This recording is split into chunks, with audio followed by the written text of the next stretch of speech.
What's going on, everybody? How you doing? Uh, I just recorded the whole entire first side of Roll the Bones, and I even mentioned that I'm using a new microphone, and I did a test video and everything, and I listened back to the test video, and I was like, oh wow, this microphone actually might work. This might be better than what I was doing before. Fantastic. And then I started doing track 6 and I noticed that it wasn't plugged in. It got unplugged. I don't know how. I think because it was dangling or something like that. Just really stupid amateur kind of crap that it's just one of those dumb things that happens to people. It's like you go to a gig and you turn on your amp and you're like, I'm not getting any sound. What's going on? And it's like usually just a stupid cable, something like that. It's like, oh, I plugged in the power supply to the pedal board, but I forgot to plug it into the pedal board. Or, oh, I forgot to plug the speaker cable into the bass head. Or, whatever, just something so dumb. It's like one of those mistakes. So I'm super sorry about really sucks. Totally sucks. Yeah, I don't want to redo the other 5 because it's like my first listen, my first reaction. I'm just going to have to deal with what a wreck. What's going on, everybody? How you doing? In today's video, we are starting Roll the Bones. We're jumping right into it, Roll the Bones, right? If you're new here, please subscribe, check out my videos, all kinds of videos, reaction videos, bass videos, music videos, check it out. If you like the channel, if you want to support the channel, you can do it all kinds of ways. You can hit super thanks underneath this video. You can hit me direct in the description. I got PayPal, Venmo, Cash App, mailing address, Amazon wishlist. Awesome. Thank you to everybody that has hit me up in any of those kinds of ways, that has sent me anything. You guys are all absolutely fantastic. Thank you guys for liking and commenting all the time. Look at this. I'm trying to make improvements here, right? Look. Oh boy. I kind of like the blue. I think it's got to be blue or red. What do you guys think? I kind of am feeling the blue. Maybe I'll change it up. I don't know, but I'm kind of feeling the blue. And I am testing out a microphone over here with this new system that I have. So hopefully that is great and it works. And because I haven't been satisfied. The other tests I was doing with it, if you've been watching, I wasn't crazy about it. So I don't know. We'll see. We'll see how it goes. Anyways. Okay, Roll the Bones. Wow, Roll the Bones. This is, if you're new here, this is the first track of the album, which means that my intro is longer because I go through the Wikipedia page a little bit just to get some basic information because I've never heard this before. It's the next album. I'm going through their discography for all the people that are new here that have never, see me do my thing or whatever, what I'm doing here. Anyways, Roll the Bones, 14th studio album by Rush, released September 1991. Began working on Roll the Bones after a brief creative hiatus following the tour promoting their previous release, Presto. Roll the Bones was a return to commercial success for the band, reaching number 3 in the U.S. Album won a Juno Award for Best Album Design. In June 1990, Rush finished touring the previous album Presto. They purposefully kept the tour short, which Lee said was due to the group feeling overcautious about touring the album. However, it became an enjoyable and positive experience for them, and by the time it finished, it's because they had went on a hiatus after Hold Your Fire. Is that why? Anyways, that's interesting. By the time it finished, we were so charged up we wanted to keep on playing. This renewed energy in the band carried through to the writing and recording sessions for Roll the Bones. They then took a break but decided to cut it short in order to start working on new material for a follow-up record. As with Presto, Rush started work by retreating to Chalet Studios, a remote studio in Claremont, Ontario. They stayed for 2.5 months with Lee and Lexon working on the music while Pierrot wrote lyrics. 3 would reconvene in the evening where Pierrot would hear what the other 2 had come up with during the day. Lee had developed an interest in bird watching. This is that bird watching thing. I saw this on the House of Strombo interview, and I was like, really? What? Really? Bird watching, Grandpa? Oh, boy.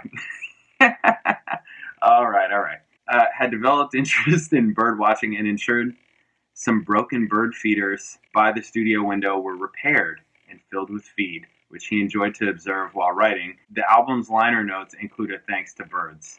Wow, funny. Demos were recorded using an 8-track Tascam 388 recorder and an integrated mixer hooked up to a sequencer running C-Lab notator software. Lee set up simple drum patterns on the computer for Lifeson himself to work on.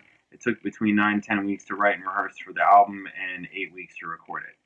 The album displays the continued change in the group's sound, which started on Presto with a reduction in keyboards and a return to guitar-driven songs. Lee said the change was a backlash against the more computer style of writing, which had dominated their sound through the 80s, and instead used synthesizers and sequencers as an orchestration device.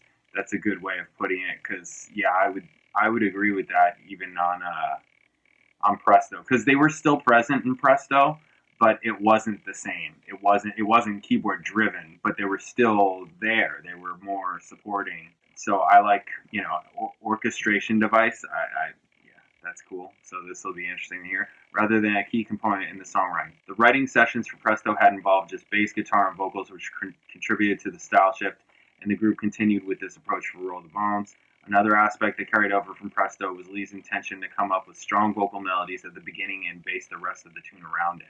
Lifeson had wanted to try playing funk rhythms, and having attempted it on Presto, wished to explore it further on Roll the Bones.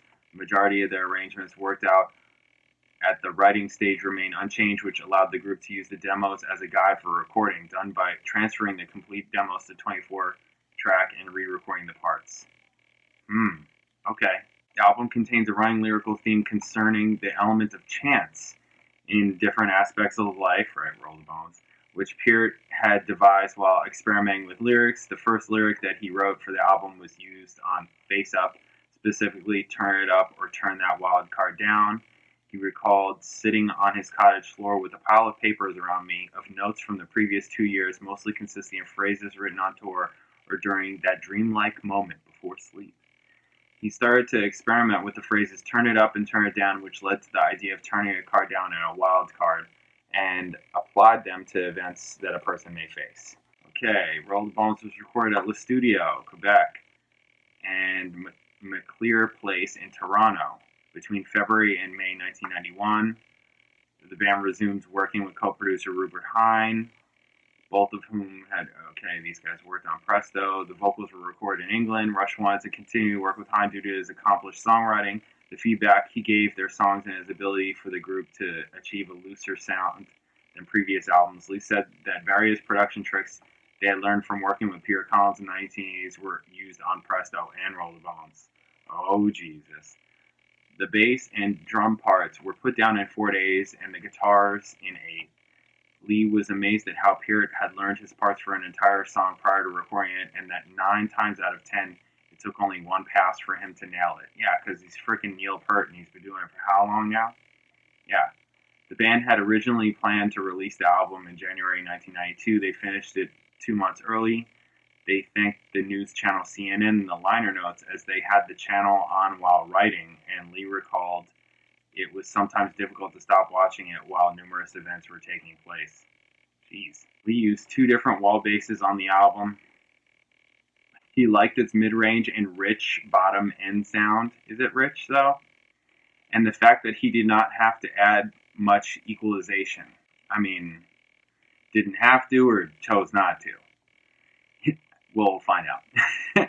He first learned of the instrument when the band were recording in England and knew that bassist Percy Jones used one on Brand X albums, of which he was a big fan. I've heard of Percy Jones and Brand X, but I'm not familiar with their music, at least not that I know of. Lee played one at the suggestion of Peter Collins during the recording of Power Windows. Lee's bass was mixed closer to Peart's bass drum range, which freed up space in the music for guitar parts. Guitar parts on Power Windows? What are these guys talking about? Is that for real? Is that comment even for real? Okay, but you didn't do that with the keyboards. The keyboards were directly in conflict with the guitar parts, right? Anyways. Okay, so just as an aside, when you're mixing and stuff like that, usually the kick and the bass, because they can live in the same frequencies, you generally don't want them to live in the same frequencies because they're competing. right? But you need them to work together in the mesh, right? That's important. So lots of times what they'll do is they'll have either the kick drum EQ'd lower, like more subs in the kick, and the bass higher, or vice versa. And sometimes that kind of depends on the style of music. You know, I mean, for rock and for lots of stuff that I would do, I would have the kick drum lower and the bass more like mids, because the mids and the bass, it'll like give that growl more, right? Anyways, that's a whole other thing. Anyways, just that sentence just kind of threw me. Peart also changed his sound and did not make a conscious decision to avoid electronics altogether, but found that most of the songs did not benefit from him playing on an electronic kit and instead mostly used acoustic drums. Peart realized that he had the tendency for his drum parts to be too organized, too architectural on an album, so for Roll the Bones he deliberately had spots on songs that were unrehearsed and recorded them on the day of recording with the intention of capturing more spontaneous playing. Yeah, he talked about that at that clinic, which was at a concert for on the Roll the Bones tour. So totally makes sense. Peart wrote that the group found each stage of the recording process particularly enjoyable and satisfying, which sparked a new conviction, a sense of rebirth within the group. Lee described the writing sessions for the album as very positive and optimistic, reaching number 3 in the U.S., their highest charting album since Moving Pictures. Very interesting. Dreamline, the song Dreamline, reached number 1 on the U.S. Billboard album rock tracks. In 1992, Where's My Thing became Rush's second song to be nominated for a Grammy for Best Rock Instrumental Performance. The song lost to Cliffs of Dover by Eric Johnson, who opened for Rush on the 1991 leg Roll the Bones. That is funny. Okay, reception. Odyssey wrote that the album isn't a classic, but that it was Rush's best album since Power Windows. So, okay. So they liked it better than Hold Your Fire, which is easy. And they liked it better than Presto. Okay, cool. They also wrote that it had a nice and simple hard rock sound, even though synths still clang about and a few of the experiments go too far. Yes, that's Geddy Lee rapping on the title track. Fun. The songwriting is stupendous. Wow, we'll see. Okay, alright, I think it's time to get into this. Oh, we got Rupert Hine on backing vocals again. Wow, can't wait to hear that. Okay, this is Dreamline. The opening verse of Dreamline has references to astronomy, which Peart was inspired by after cycling several hundred miles from Cincinnati to Columbus, Ohio, between 2 gigs on the Presto tour.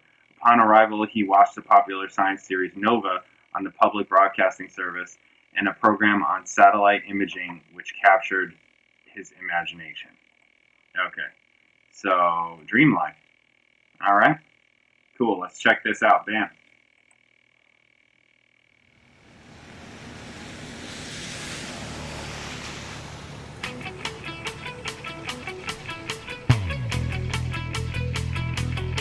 He's got a roadmap of Jupiter, a radar fix on the stars, all along the highway. She's got a liquid crystal compass, a picture book of the rivers under the Sahara.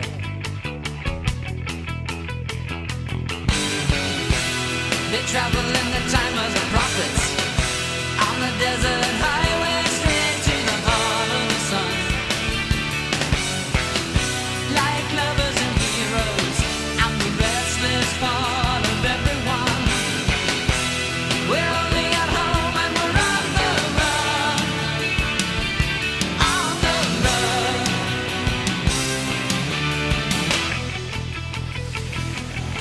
He's got a star map of Hollywood, a list of cheap motels all along the freeway. She's got a sister out in Vegas, promise of a decent job, far away from her hometown. They travel on the road to redemption, a highway out of yesterday that tomorrow will bring. Like lovers and heroes, birds in the last days of spring. We're only at home when we're on the wing. On the wing.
Okay.